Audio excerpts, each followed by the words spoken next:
You think you know the truth about Jade Cargill's brutal backstage attack? Think again. Because everything you thought was just storyline, everything you thought was just Naomi's one-off confession, is about to blow wide open. The whispers are getting louder, and the smoke behind the curtain is too thick to ignore anymore. Sources close to WWE are leaking the kind of information that could flip this entire narrative on its head. And here's the bombshell. Naomi didn't act alone. That savage, windshield-shattering attack wasn't just Naomi acting out. It was the calculated opening shot of a secret faction move that WWE hasn't revealed yet. And if that's true, then the November 22nd, 2024 SmackDown attack wasn't just the erasure of Jade Cargill. It was the birth of something darker, more dangerous, and far more organized. Let's rewind for a second. That night, November 22nd, Jade Cargill is found destroyed, her body laid out across the hood of a car. The windshield shattered into 1,000 shards of glass, her career suddenly dangling by a thread. Bianca Belair drops everything mid-match and runs out. The crowd gasps in horror. EMTs rush in, and then WWE's official report hits like a sledgehammer. Deep lumbar paraspinal muscle contusions, a bruised kidney, a sprained MCL, a tibial plateau bone bruise, and facial lacerations. That's not a little bump.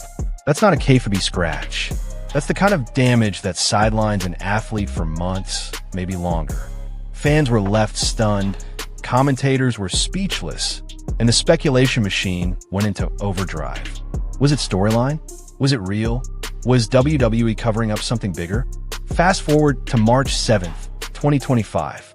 Naomi stands in the ring, grabs a mic, and confesses. She admits she was the one who attacked Jade. Boom.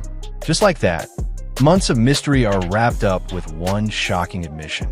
The WWE Universe explodes. Half the crowd is booing, half the crowd is screaming, and the internet breaks in half as fans debate Naomi's motives. And for a while, people thought that was the end of it. Naomi attacked Jade, Jade was injured, case closed. Right? Wrong. Because now, insiders are whispering that Naomi was never alone. That her confession, as bold and dramatic as it seemed, was actually just the surface layer of something far more sinister. A cover, a distraction, a sacrificial lamb taking the blame while the true architects of Jade's downfall stayed hidden in the shadows. Think about it. Does it really make sense for Naomi, on her own, to pull off an attack this coordinated, this brutal, this precise? No.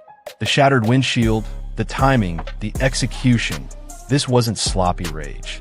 This was calculated. This was faction-level chess. And that's where the story starts to twist. What if Naomi's confession wasn't bravery? What if it wasn't her taking responsibility? What if it was an order? What if she was told by someone higher up in this secret group? Take the fall, admit guilt, keep the spotlight on you, while we pull strings from behind the scenes. That's the theory gaining momentum among insiders. And if it's true, then Naomi is less the villain and more the loyal soldier carrying out orders. Let's not forget how much Jade's injury shook the entire women's division. She wasn't just taken out. She was erased from Survivor Series, ripped away from the Women's War Games match, and removed from the United States Championship Tournament. You don't just pull a star like Jade Cargill out of 3 high-profile matches unless someone wanted her gone, period. And here's the scary thought. Naomi confessing gave the illusion of closure, but all it really did was hide the faction's fingerprints. So let's ask the question nobody's brave enough to say out loud. Who's pulling the strings? Who whispered in Naomi's ear that night and told her to strike? Who benefits from Jade Cargill's absence? Bianca Belair sprinted to Jade's side that night, looking like the loyal partner. But was it pure instinct, or was it theater? Was it part of the distraction? Because if Naomi didn't act alone, then everyone near the scene that night deserves a second look. And what about the timing of Jade's removal? Survivor Series was right around the corner. War Games was set. The US title tournament was stacked. And suddenly, Jade is out. Naomi is in the spotlight. And new opportunities open up for other superstars. Convenient, isn't it? Too convenient. That's how factions operate. They eliminate threats, they rearrange the chessboard, and they tighten their grip on power. But here's where it gets explosive.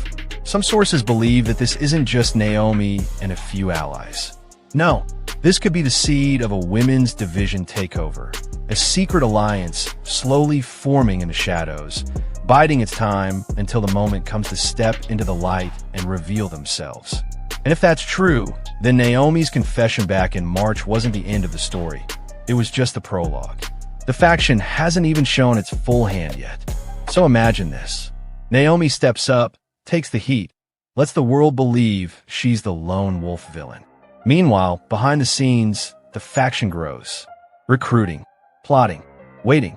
When Jade comes back, and let's be real, you know Jade is coming back with fire in her eyes. They'll be ready to crush her again.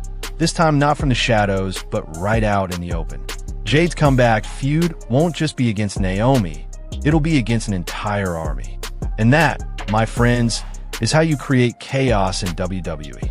Now, let's bring Triple H into the equation, because you know he's not blind to this. The man is the king of long-term storytelling. He knows how to plant seeds that blossom months, even years later.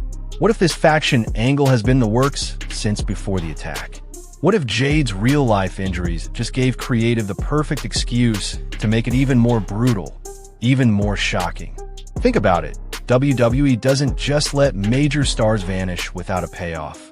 There's always a reason, always a bigger picture. And if Triple H is pulling the strings, then this whole Naomi Jade saga is just step one of a much bigger faction war. But here's the danger. When you play with fire this hot, when you blend real injuries with kayfabe storylines, you risk burning everything down. Fans are already questioning what's real and what's not. Was Jade's kidney really bruised? Was her MCL really sprained? Was Naomi's confession scripted or legit? That blurred line is what makes wrestling magic, but it's also what makes it deadly.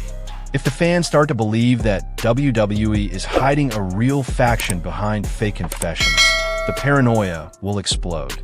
Every backstage segment, every surprise attack, every injury will be dissected under a microscope. And guess what? That's exactly what fuels retention.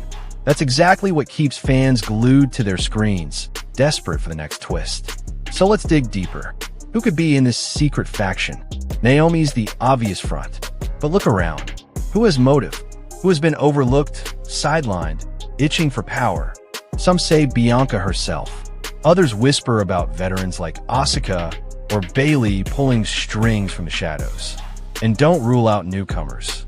What if WWE uses this angle to elevate fresh faces, to shock the system by aligning rookies with Naomi in a rebellion? Imagine a hybrid faction of veterans and rising stars, bound together by one mission: take control of the women's division by any means necessary. And here's the chilling part. If Naomi didn't act alone, then Jade's attack was just the beginning. Who's next? If this faction is real, then Jade won't be the only casualty. More women could be targeted. More careers could be derailed. More shocking attacks could be staged under the cover of darkness. This could spiral into a full-on faction war that swallows the women's division whole. Now, let's flip the script. What happens when Jade returns? She's been sitting at home, healing, watching the tapes, hearing the whispers. She knows Naomi confessed. She knows fans are doubting the truth. And if she catches wind of this faction rumor, you better believe she's coming back with vengeance in her blood. Imagine Jade storming SmackDown, cutting a promo where she looks Naomi dead in the eye and says, "You didn't do this alone. I know it. The world knows it. And when I find out who was with you, I'm taking you all down." That's not just a comeback. That's the start of a war. So let me ask you, what side are you on? Do you believe Naomi's confession was the whole truth? Or do you think she's covering for something bigger? Do you believe in the whispers of a secret faction? Or do you think this is all smoke and mirrors designed to get fans riled up? Drop your thoughts in the comments right now, because this debate is about to get nuclear. And think about this. If the faction does reveal itself, how does WWE handle it? Do they let it play out slowly, teasing us with cryptic hints? Or do they shock us one night with a brutal beatdown, multiple superstars unmasking as Naomi's allies? And what if, stay with me here, what if Triple H himself walks out on live TV and acknowledges it? What if he looks at the camera and says, "You've been wondering for months who's behind the attack. Well, it's time you found out. That's the kind of nuclear reveal that breaks the internet. But until that day comes, we're left with questions, theories, and the undeniable feeling that something much bigger is happening than what we've been told. Naomi didn't act alone. She couldn't have. The attack was too coordinated, too vicious, too perfectly timed. The confession was too convenient, too clean. This isn't the end of the story. It's the start of a revolution hiding in plain sight. So keep your eyes open, WWE Universe. Watch every promo, every glance, every backstage segment. Because the truth is in the details. And when the faction finally shows its hand, Jade Cargill's revenge won't just be personal. It'll be war. And when that war explodes, the women's division will never be the same again. This isn't over. It's only just beginning.